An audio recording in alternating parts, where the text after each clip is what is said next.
Berlatar di kuil Buddha di Tibet, cerita diawali dengan memperkenalkan seorang guru atau dalam Buddha biasa dipanggil dengan sebutan lama bernama Lama Norbu yang sedang mengajar anak-anak tentang konsep reinkarnasi atau kelahiran kembali. Yang tak berapa lama beliau mendapat surat dari Amerika berisi pesan tentang kemunculan sosok anak kecil asli keturunan Amerika yang digadang-gadang sebagai reinkarnasi dari mendiang sang guru besar di kuil ini.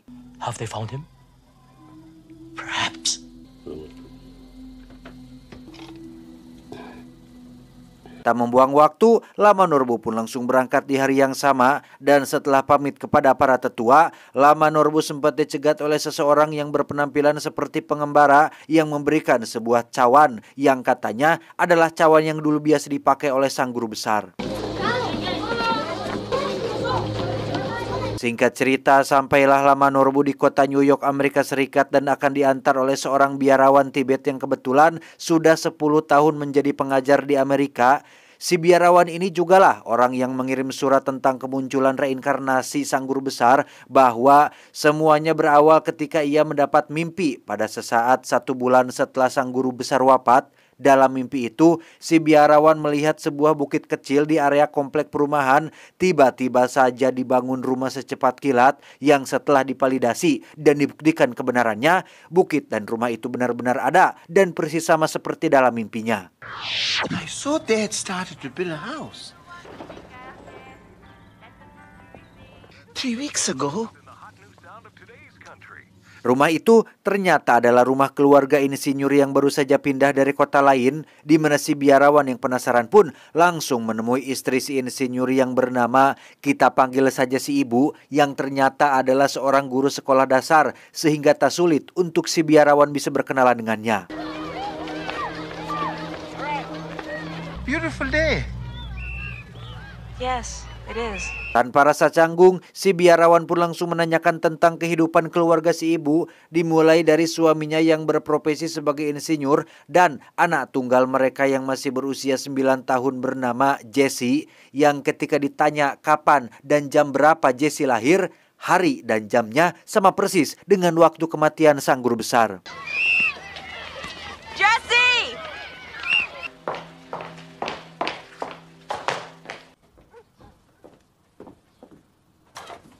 Mrs. Conrad, you remember me? Setelah menceritakan semuanya, biarawan pun langsung mengajak Lama Norbu ke rumah Jesse, di mana mereka disambut dengan sangat baik oleh sang ibu dan dipersilakan duduk menunggu sampai suaminya pulang kerja. We only just moved in a few weeks ago.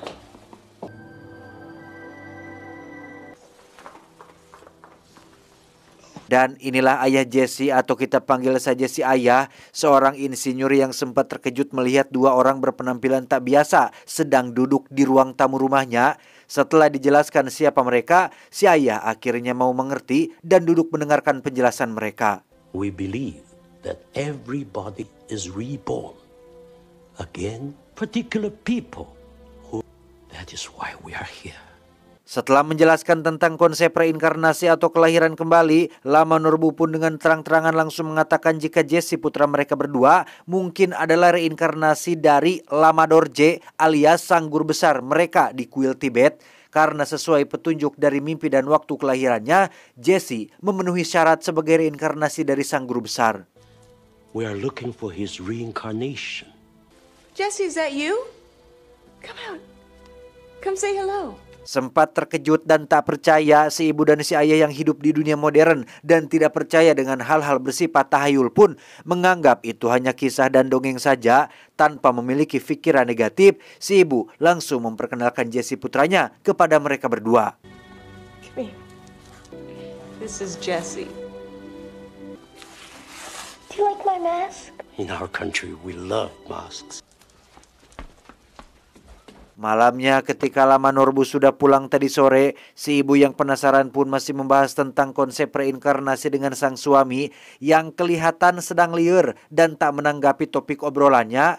Pada akhirnya terkuaklah jika si ayah memang sedang ada emutan terkait masa depan karirnya sebagai insinyur. Diketahui si ayah ini bekerja untuk seorang atasan yang merupakan sahabat dekatnya sendiri.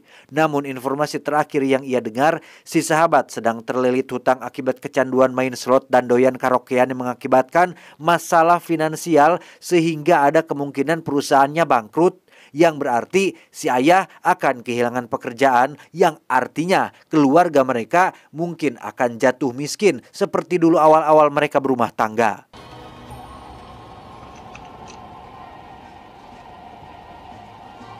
Keesokannya di dalam kereta api, Lama Norbu mengajak Jesse pergi ke museum untuk melihat patung Buddha, di mana si ibu sendiri sudah memberikan izin akan hal ini dan menugaskan seorang pengasuh untuk menjaga Jesse selama berada di luar.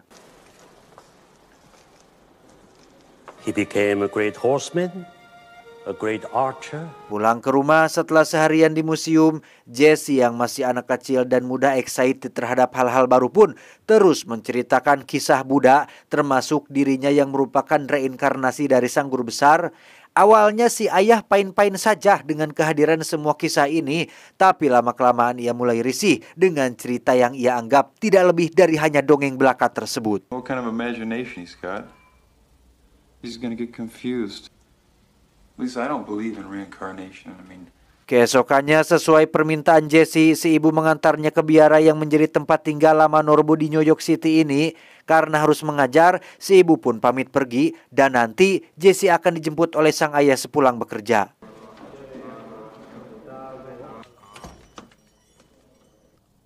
What's this? It is a trumpet. Sore harinya muncullah si ayah yang datang untuk menjemput Jesse pulang. Namun sebelum pulang, si ayah ingin mengobrol berdua dengan Lama Norbu tentang semua dongeng dan mitos yang beliau ceritakan kepada putranya, bahwa itu dianggap bisa mengganggu perkembangan dan imajinasi putranya.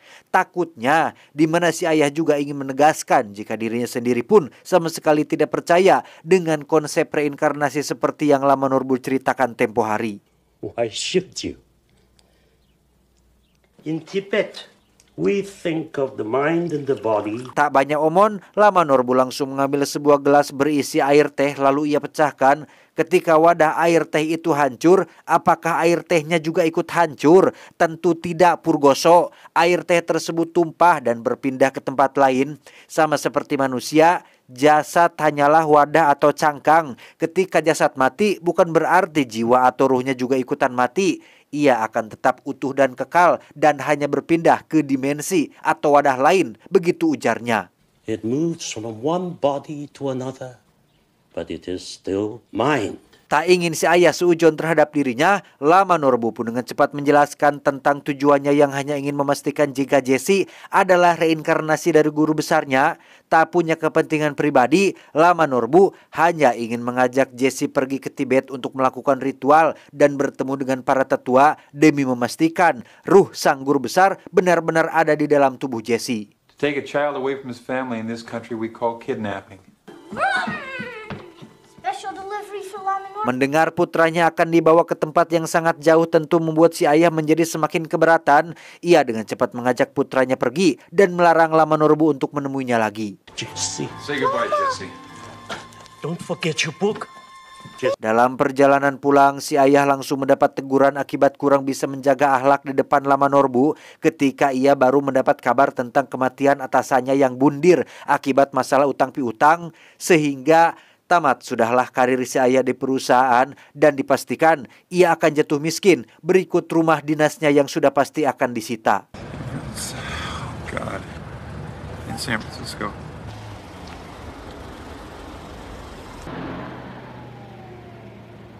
Sesampainya di rumah, si ayah langsung menceritakan tentang nasib pekerjaannya kepada sang istri dengan fakta bahwa selama beberapa pekan ke depan semuanya akan ribet seperti bertemu pengacara, proyek yang belum selesai dan urus ini itu tetek bengek lainnya pasca kematian sang atasan. Si ayah yang takut malah akan jadi stres pun memilih untuk pergi jauh dengan akan menerima ajakan Lama Norbu yang ingin mengajak Jesse pergi ke Tibet di pegunungan Himalaya.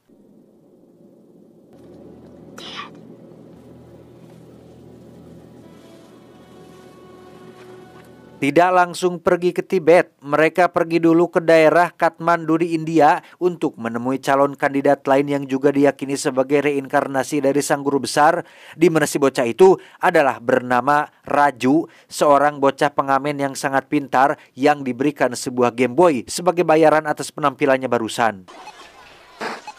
You're good. Has told us much about you. Now we must visit a third. Selepas menemukan Raju, mereka pun pergi ke pelosok lain untuk menemui calon kandidat ketiga yang diyakini juga reinkarnasi dari sang guru besar.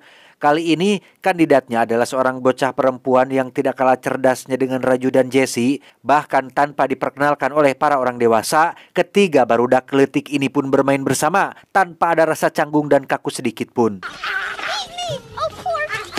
You're so hungry.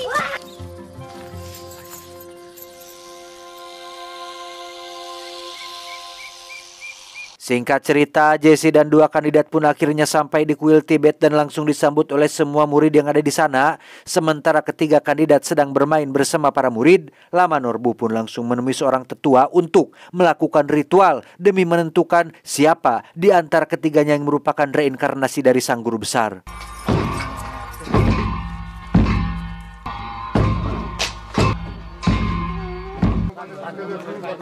Dan tebak siapa di antara ketiga bocah ini yang terpilih?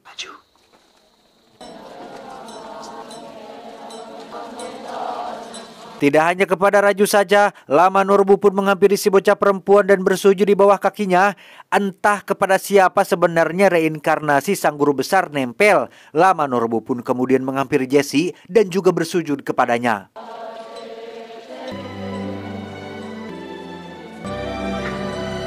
Ternyata telah terjadi suatu fenomena langka ketika satu jiwa memasuki tiga jasad yang berbeda. Ini mungkin jarang terjadi, tapi katanya pernah terjadi di masa lalu. Ini disebut penjelmaan yang terpisah dari tubuh, perkataan, dan pikiran. Sehingga dengan kata lain, ketiga kandidat ini adalah reinkarnasi sang guru besar yang nantinya akan memimpin kuil Tibet di masa depan. Saat Jessie dan dua kandidat sedang dibawa menuju aula untuk melakukan ritual penyematan, si ayah pun mendekati Lama Norbu yang tampak sedang sakit-sakitan. Beliau kemudian duduk bermeditasi di dalam gudang dengan si ayah yang diam-diam ikut tiduran di sampingnya.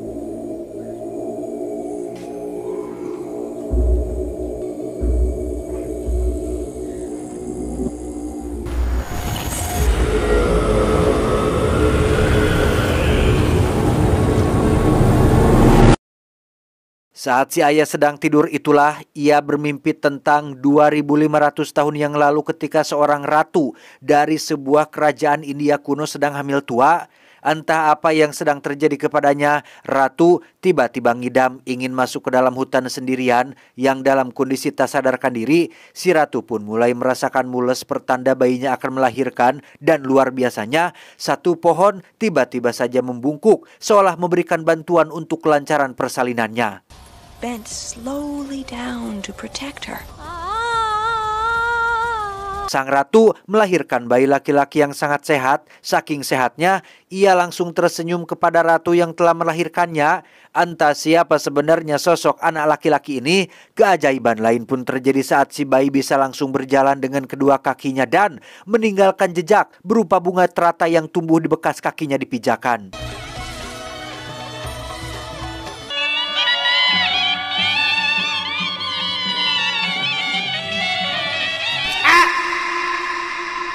Sang raja pun memberikan putranya nama Siddhartha yang berarti dia yang membawa kebaikan, di mana seorang petapa suci yang sangat dihormati pun tiba-tiba meneteskan air mata setelah melihat langsung wajah Pangeran Siddhartha.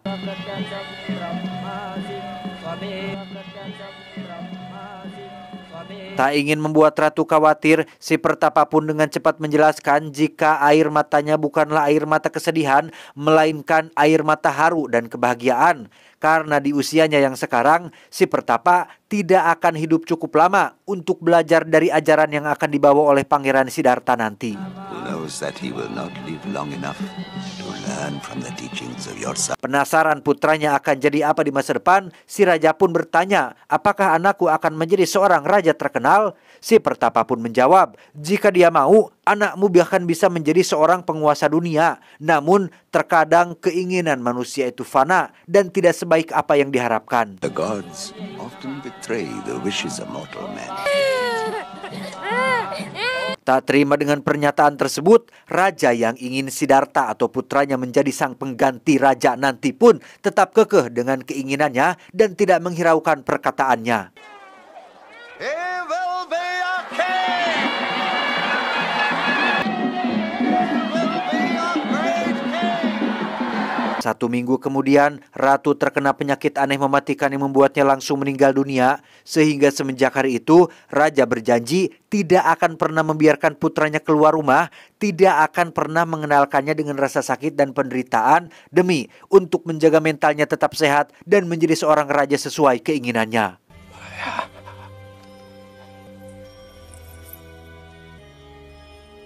25 tahun berlalu, Siddhartha akhirnya beranjak menjadi seorang pangeran tampanan gagah. Saking nyaahnya sang ayah atau sang raja terhadap Siddhartha, ia tak pernah melihat dunia luar yang sesungguhnya. Semua fasilitas sengaja disediakan, perut dibuat kenyang, otak dibuat tidak mikir, supaya Siddhartha tidak pernah mengenal apa itu namanya penderitaan. He's given us everything we could want. I must see the world, Yashodhara. Suatu hari ketika Siddhartha sedang menemui rakyatnya yang rata-rata semuanya muda dan berusia 30 tahun ke bawah, Siddhartha untuk pertama kalinya tak sengaja melihat dua kakek-kakek yang sudah tua renta dan langsung memanggil sang ajudan untuk menjelaskan siapa mereka berdua. But why do they look like that? They are old, my lord. What do you mean, old? In the end, he happens to us all, my lord. No, my lord. Don't go there, please. You mustn't. Penasaran dengan kedua manusia tua itu, Pangeran Siddhartha pun masuk ke wilayah kumuh yang merupakan dunia asli yang sesungguhnya. Selain melihat pengrajin tanah liat yang bekerja kotor-kotoran dan orang miskin yang sangat melarat dan orang tua yang pabalatak di mana-mana, Siddhartha juga baru mengetahui bahwa manusia bisa sakit-sakitan dan merasakan penderitaan sekarat yang berkepanjangan. Karena sejauh yang ia tahu selama berada di istana, dirinya tidak pernah sakit walau hanya satu kali pun. She is very sick. Sick? No one reaches the moment of death. Even kings? Tak hanya melihat penderitaan orang yang sakit, untuk pertama kalinya dalam hidup, Siddhartha juga melihat jasad atau tubuh seseorang yang sudah mati dengan anggota keluarganya yang bersedih, yang mana secara tidak sadar, Siddhartha meneteskan air mata, merasakan kesedihan atas apa yang dilihatnya.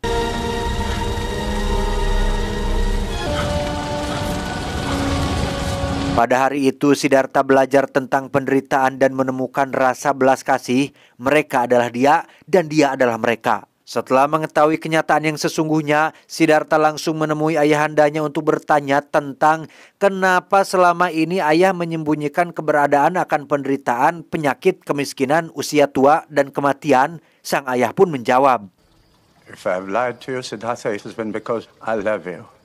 ya, raja melakukan itu atas dasar cinta dan rasa kanyaahnya terhadap anak, tanpa sadar jika apa yang dilakukannya justru membuat Siddhartha seolah terpenjara. Dengan fakta bahwa ada banyak penderitaan di luar sana, Siddhartha pun bertekad untuk pergi mengembara demi mencari jawaban dan solusi atas penderitaan.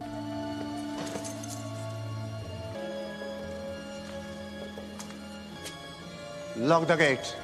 Di luar nalar, saat Siddhartha akan pergi dari istana, muncul kabut aneh yang membuat seluruh penghuni istana tertidur lelap dan hanya sang ajudan pribadi Siddhartha lah yang masih bolotot, hudang, tidak ikutan tertidur seperti yang lain, sehingga mereka berdua langsung cabut pergi dari istana tersebut.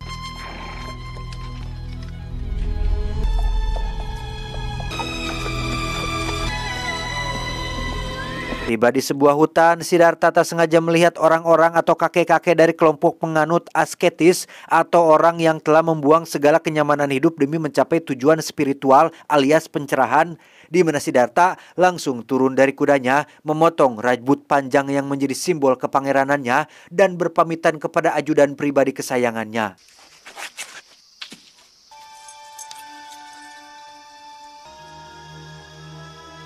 Tak lama, muncullah seorang pengemis yang mengaku kedinginan. Tanpa ragu, Siddhartha langsung memberikan jubah kebesarannya yang ditukar dengan kain compang-camping. Kemudian, Siddhartha berjalan ke dalam hutan untuk bertapa mencari jawaban yang tanpa ia sadar, semua pohon yang Siddhartha lewati pun menunduk, tepat disaksikan oleh 5 orang penganut asketis yang ada di sana.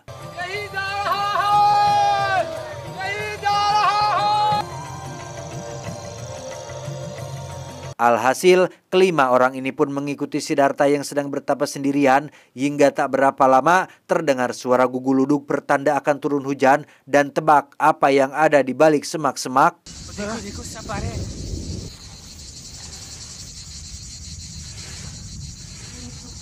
Ya, seekor ular kobra raksasa melindungi Siddhartha dari basahnya air hujan sehingga kelima penganut asketis ini pun resmi menjadi 5 murid pertama Siddhartha dalam pencarian akan tujuan hidup yang sebenarnya. Selama 6 tahun, Siddhartha dan para pengikutnya tinggal dalam kesunyian dan tidak pernah meninggalkan hutan. Untuk minum, mereka peroleh dari air hujan. Untuk makan, mereka memakan butir beras atau rumput hijau yang terbawa angin atau biasanya tergeletak di tanah. Mereka mencoba mengatasi penderitaan dengan membuat pikiran menjadi kuat dan melupakan tubuh mereka yang fana. Sampai ketiga ada seorang pemusik yang kebetulan lewat dan mengobrol dengan salah satu muridnya. Si pemusik berkata, jika senar atau dawai disetel terlalu kencang, maka ia akan putus. Jika terlalu kendor, maka itu tidak bisa dimainkan.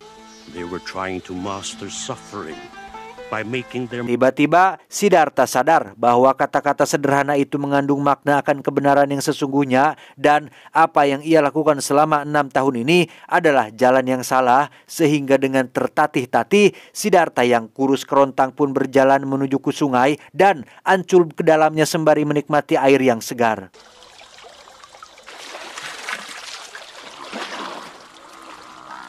Jika senar disetel terlalu kencang, maka ia akan putus. Jika terlalu kendor, maka ia tidak dapat dimainkan. Artinya, posisi harus pas, tepat sesuai porsinya supaya bisa berjalan lancar. Sama seperti hidup, jangan terlalu menderita, jangan juga terlalu bersenang-senang. Hiduplah di tengah-tengah dengan menikmati apa yang sudah diberikan. Taste the proper food. Merasa dihianati oleh panutan mereka sendiri, kelima murid Siddhartha pun memilih pergi dan tidak mengikutinya lagi. Siddhartha yang ingin lebih yakin akan jalan yang dipilih pun meletakkan sebuah cawan yang terbuat dari batok kelapa dan berkata, jika jalan yang aku ambil benar, maka cawan ini akan hanyut ke arah yang berlawanan.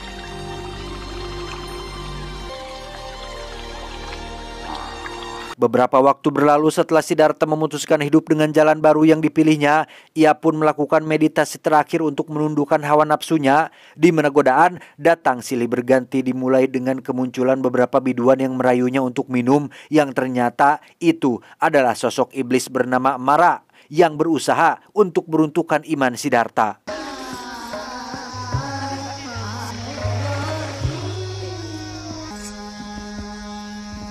Selesai dengan godaan dari para biduan, kini Siddhartha diuji dengan lautan gas yang dibumbui dengan api menyembur-nyembur dan...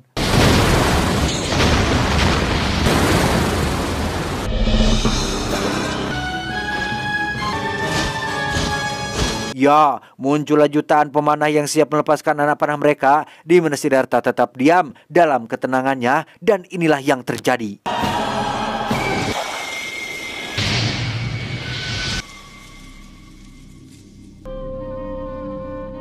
Tak lama, Siddhartha melihat dirinya sendiri muncul dari dalam air. Sudah jelas itu adalah sosok Mara yang menyamar untuk menggodanya. Setelah diresapi lebih dalam, Mara tidak lebih dari hanya sekedar ilusi. Mara adalah simbol daripada hawa nafsu yang ada di dalam tubuh manusia. Sekali ditundukkan, maka selamanya akan patuh. Siddhartha berhasil menundukkan hawa nafsunya sendiri, dan sejak saat itulah ia dipanggil dengan sebutan Buddha.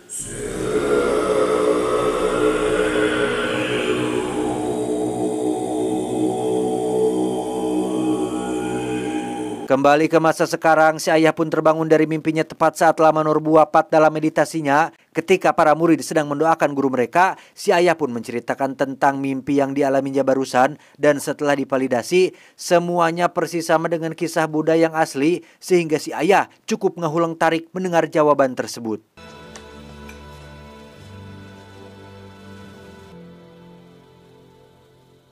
2 minggu berlalu, Jesse dan si ayah pun pulang kembali ke Amerika dengan membawa sebagian abu lama Norbu yang sudah dikremasi.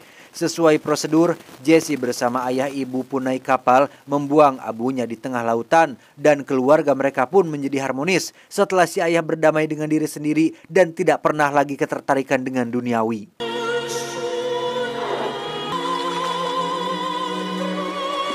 Tamat, ending yang cukup mensensitifkan.